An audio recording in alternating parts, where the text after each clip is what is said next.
Voilà.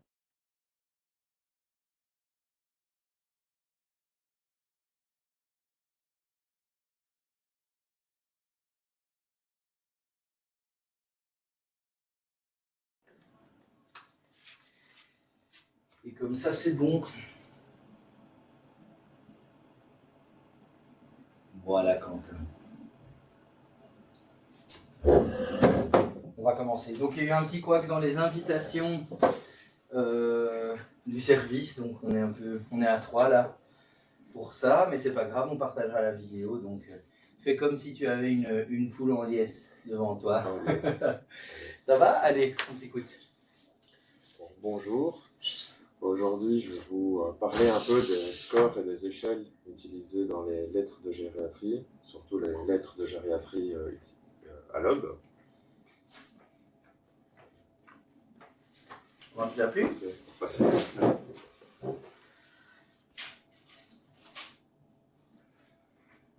Ah, c'est marrant ça. Il fait un sous-titrage, ça j'ai jamais vu.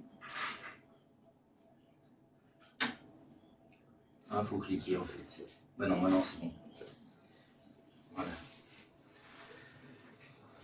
Alors, pourquoi lire une lettre de gériatrie en premier lieu? La question que tout le monde se pose.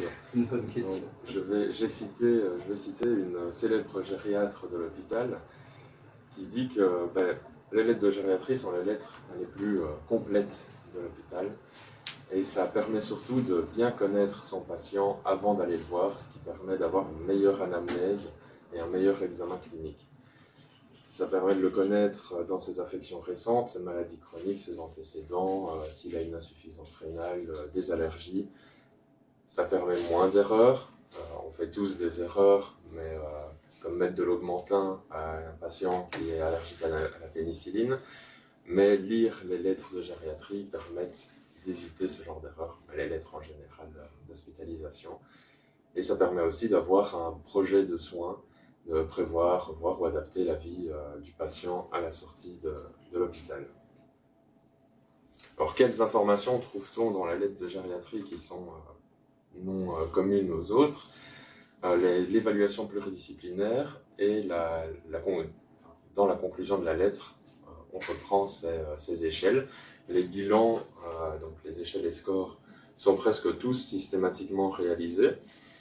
Mais dans la conclusion, on aura des reprises de ces bilans avec les avis des gériatres, cette fois, pour savoir un peu ce qu'ils pensent, eux, leur interprétation de ces échelles. Voici un exemple d'évaluation pluridisciplinaire que j'ai pris dans une lettre récente. Donc on a les différents bilans infirmiers cognitifs, il y en a d'autres.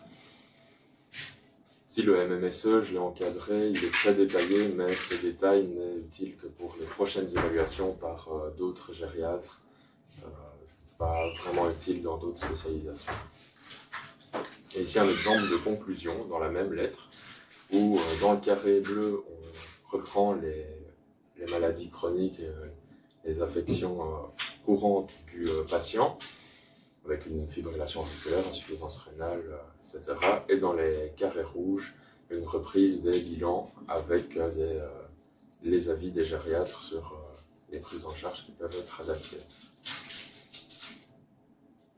Alors les échelles et scores systématiquement utilisés sont pour le nutritionnel, le MNA-SF et la préalbumine, accompagnée de la préalbumine.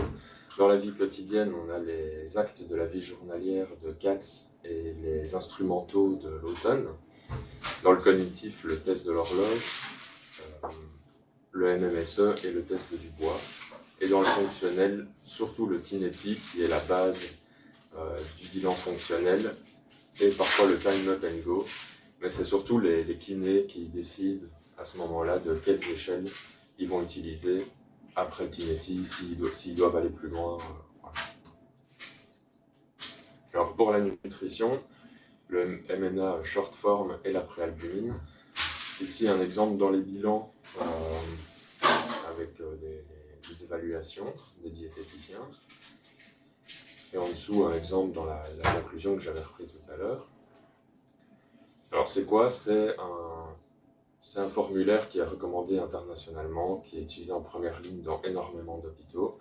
Parce que la nutrition, la malnutrition, ça touche beaucoup de patients, donc jusqu'à un quart en institution ou hôpital, et jusqu'à la moitié s'il y a une démence associée. Vous avez le score, c'est 12 à 14 en répondant aux questions, 12 à 14 normal, 8 à 11 un risque, et 0 à 7 une malnutrition. Et donc par exemple, on peut ajouter des compléments oraux ou vérifier que le patient s'alimente bien, etc. Alors pourquoi la préalbumine? Parce que la préalbumine est un marqueur de l'apport énergétique et, contrairement à ce qui est logique, c'est pas uniquement protéique. Donc il ne suffit pas d'avoir un apport protéique pour avoir une bonne préalbumine, c'est surtout un apport énergétique global.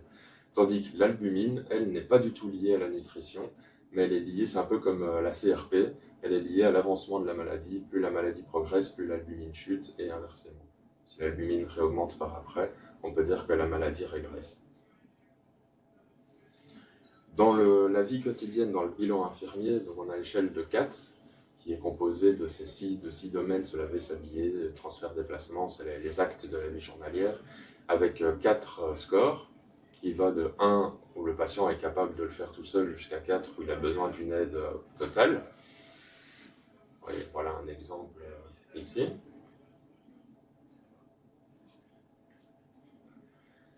Donc les 6 domaines, chaque domaine 4 scores, donc le score jusqu'à 24. Plus le score est élevé, plus la dépendance est élevée. Et en fait, ce score est surtout là pour justifier le type de toilette ou de forfait qu'on peut demander à l'INAMI pour le patient. C'est purement une échelle infirmière. Alors l'autre bilan infirmier, c'est les AVJ de l'automne, mais c'est les instrumentaux cette fois. Donc ça, c'est l'utilisation du téléphone, faire les courses, le ménage, etc. Tout ce qui est instrumental dans la vie de tous les jours. Ici l'exemple juste après, où on voit que madame est très dépendante, son score est maximal à 30 sur 30, et madame est très dépendante de son mari qui gère toute la maison, elle met juste les lessives en route. Et le téléphone. Et donc, un exemple, c'est monsieur et madame tombent malades en même temps, mais l'état de madame ne nécessite pas forcément une hospitalisation. C'est quelque chose donc, en lisant cette lettre, on peut se rendre compte qu'on peut adapter le retour à domicile. Peut-être que madame aura besoin d'une aide de ses enfants ou d'une infirmière qui passera régulièrement, ou voire même la placer en institution de façon temporaire pour pallier à l'absence de monsieur. Dans le bilan cognitif, on a le test de l'horloge, qui ne veut pas toujours... Ici, il est bien détaillé, mais parfois, il se contente d'un total 5 sur 10. Ça ne veut pas dire grand-chose. Voici des exemples d'horloges bien ou mal construites. Le test cognitif de l'horloge est surtout pour dépister les états confusionnels. Il y a 4 critères à respecter, donc c'est les emplacements des nombres, l'ordonnance des heures aux bons endroits, la bonne représentation des 2 aiguilles, soit une courte et une plus longue, soit une plus large et une moins large, et mettre les aiguilles à l'heure qu'on l'a demandé. Les 4 critères doivent être respectés, le score doit être maximal, sinon on envisage une évaluation cognitive complémentaire. J'ai repris les états confusionnels en 3 phrases parce que c'est quelque chose que j'ai vu ici beaucoup aux urgences, et c'est donc fréquent. J'ai trouvé jusqu'à 40% dans les services de médecine chez les plus de 75 ans. Sont assez lourds de conséquences et mal diagnostiqués, c'est surtout ce que j'ai remarqué. Il y a des risques de placement institutionnel, voire de mortalité, et des facteurs favorisants, la démence, la polypathologie, la polymédication. La polymédication étant très fréquente chez les personnes âgées.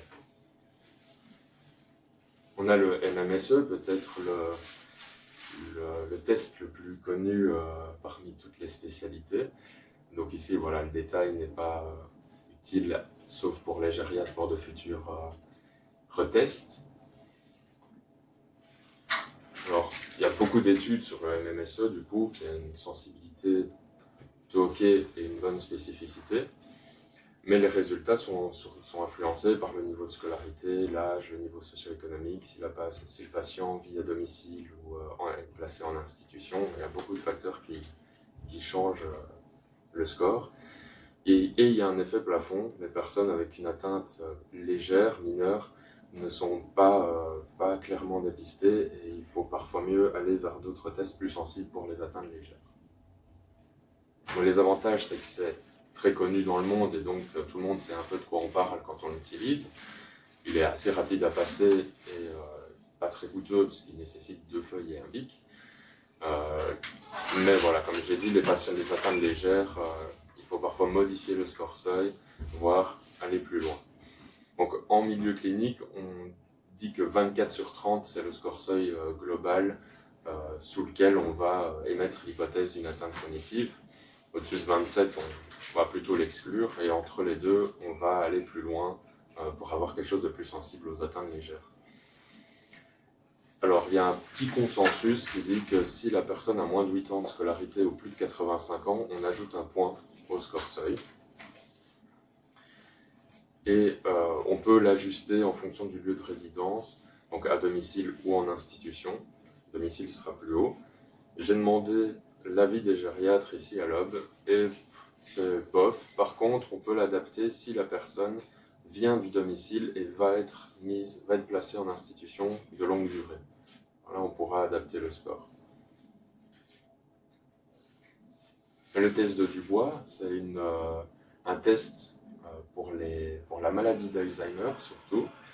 Il est assez sensible et spécifique pour cette maladie-là. Alors la maladie d'Alzheimer est assez mal diagnostiquée parce qu'on dit souvent que les personnes âgées, c'est normal si elles perdent la mémoire et voilà, donc c'est bien aussi d'aller plus loin. La méthode, c'est 5 mots que le patient doit lire sur une feuille, les mémoriser, les répéter plus tard. On peut les indicer si le patient a du mal à les répéter. Et le score de rappel donc, doit être maximal, il doit se rappeler avec les indices des 10 mots sur les 10, sinon on peut émettre l'hypothèse d'une atteinte débutante. Dans le fonctionnel, on a le time up and go qui est donc moins utilisé ici en gériatrie. C'est la personne qui est assise sur une chaise, doit se lever, marcher 3 mètres et revenir sur ses pas pour s'asseoir. Donc elle est chronométrée. C'est facile à comprendre et à exécuter. Ça identifie les patients qui ont des antécédents de chute, mais pas vraiment pour le risque de chute. Et pour le risque de chute, alors il faut ajouter des tâches cognitives pendant le test pour améliorer sa sensibilité. Et surtout pour les personnes qui sont déjà moins autonomes. Alors ici, les temps, en règle générale, c'est moins de 13,5 secondes, il y a un faible risque, et plus, il y a un haut risque. J'ai mis aussi ici pour les personnes qui vivent en communauté avec des comorbidités, dans les 60-69, c'est 8 secondes, tous les 10 ans, on augmente d'1 seconde, sauf pour les femmes entre 80 et 89 qui est de 11 secondes. Et dans tous les cas, un test positif, ça demande surtout un approfondissement en gériatrie, revoir en consulte le patient s'il n'est pas hospitalisé en gériatrie. Et le Tinetti, qui est la base du travail des kinés en gériatrie. Il y a eu un problème d'invitation, je pense. Moi, c'est parti de ma boîte, mais ça l'a pas eu. Tu l'as eu, toi? Non. Non. Hein. Donc c'est pour ça qu'on enregistre, on va reposter. Mais vas-y, continue. Donc le Tinetti, c'est quoi? Alors c'est des épreuves d'équilibre et de marche, mais ça demande pour la personne qui fait passer le test d'apprendre le test. Donc c'est plus compliqué à faire passer comme ça. Le score maximal est de 28 et ici à l'Aube, on considère qu'en dessous de 19, il y a 5 fois plus de risque de chute. Donc ça influencera le projet de soins, le projet social, l'alimentation, un retour à domicile avec ou sans aide. Est-ce qu'on hospitalise le patient? Oui, mais ils font quoi pendant ce test? C'est toutes sortes d'épreuves fonctionnelles. Tu l'avais avant, non? Ou pas à l'échelle détaillée? Non, tu l'as quelque part? c'était un exemple. Ah ouais, mais c'est un exemple donc. Et donc c'est le risque de chute, quoi, le Tinetti. C'est ça qu'il faut retenir. Voilà. Et au plus il est grand, au pire c'est? En dessous de 19 sur 28. Au plus il est bas, au pire c'est. Ok. un petit, pour finir, en pratique aux urgences, à l'aube, nous pouvons évaluer le risque de chute chez la personne. Parce que ici, on utilise le score ISAR qui peut être réalisé par les infirmiers. Si ce score est supérieur à 3 ou égal à 3, on peut appeler la liaison gériatrique au 37373. C'est des gens de très bonne volonté qui, eux, viendront faire le score CIA et donneront des conseils aux médecins ici pour le projet de soins, qui évalueront les risques et demanderont possible un renvoi en consultation en gériatrie pour approfondir le problème. Si j'ai mis le score ISAR, ici dans RevMed, il propose plus grand ou égal à 2 sur 6. Ici aux urgences, c'est plus grand ou égal à gériatrie, c'est plus grand ou égal à 3 qui est pris. Voilà, merci de m'avoir écouté. Merci Quentin. En pratique, le score ISAR, on avait essayé ça à Jolimont. On faisait un ISAR chez tous les patients depuis 75 ans, avec une liaison en théorie qui assurait la suite, mais ils avaient l'option de l'hôpital de jour gériatrique derrière. Ouais. Et que nous, on n'a pas pour l'instant. Non, exactement. L'hôpital de jour gériatrique fait partie du master plan. Donc normalement, on aura un hôpital de jour gériatrique et ça va être une avancée extraordinaire qui va devoir, qui va nous imposer de changer notre... Je veux dire qu'on change. Bah oui, c'est pas un SMUR, je crois. C'est une ambulance. Demande. Et donc, ça va être chouette quand même. Oui, non, ça permettra d'avoir tout ça, parce que pour le moment, c'est toujours un petit peu difficile. Maintenant, voilà, les patients que tu gardes pas... Oui. Les patients que tu gardes pas, tu sais pas toujours quoi en faire. Mais exactement. Et ici, on a une seule option pour la gériatrie. C'est l'hospitalisation. Oui, parce que enfin, je ne sais pas très bien au niveau des consultes, mais j'ai l'impression que c'est pas un hôpital de jour. C'est pas un hôpital de jour. Donc elle fait bien sûr des suivis de patients pour voir comment ça évolue et tout ça, mais c'est pas un hôpital de jour où elle va avoir un bilan à sa disposition. Mais bon, c'est ce que je disais hier à Quentin, je trouve que c'est intéressant de revoir un petit peu tous ces scores aussi, parce que parfois, c'est vrai qu'on les lit un petit peu vite, on les banalise et on n'en tire pas les infos qu'on pourrait en tirer. Mais moi, je ne sais même pas ce que ça veut dire. Moi, par le SE, je m'arrête souvent à ça, quoi, tu vois. Bah ouais, mais donc on lira la lettre de gériatrie vraiment différemment. Voilà. Après, est-ce que ça impactera très fort? Parce qu'il y a quand même une notion aussi qui est importante, c'est que dans le cadre de la salle d'urgence, tu ne peux pas considérer ces échelles de la même manière non plus, parce que le patient est en situation de stress, et souvent avec une maladie aiguë et tout ça, donc on ne va pas commencer à faire ces scores. Ça, en situation d'urgence, ça n'a pas de sens. Mais la compréhension d'où vient le patient, de comment il était, de comment il est évalué, parce que bon, des gens qui reviennent à l'hôpital dans les 6 mois après une hospitalisation gériatrique, c'est assez fréquent. Oui, et puis je pense qu'en fait aussi parfois tu te demandes un petit peu la dépendance du patient et tout ça. C'est vrai que moi je vais pas rechercher dans les essais, enfin tu vois, quand les patients étaient hospitalisés en gériatrie avant, je ne vais peut-être pas assez rechercher les infos qu'il y a déjà dans la lettre. Donc toi tu essayes de reprendre des infos, mais en fait tu n'as pas de comparatif, donc tu ne sais pas non plus s'il y a eu une dégradation récente ou pas. Donc, il y en a pas ça chez gériatrie. Non. Il n'y en a pas. Parce Parce que Charlotte Stenier va amener une dame qui a suivi ici. C'est qui Charlotte? Ah, elle Ouais. est... Oui, Hier, il n'y avait pas de place.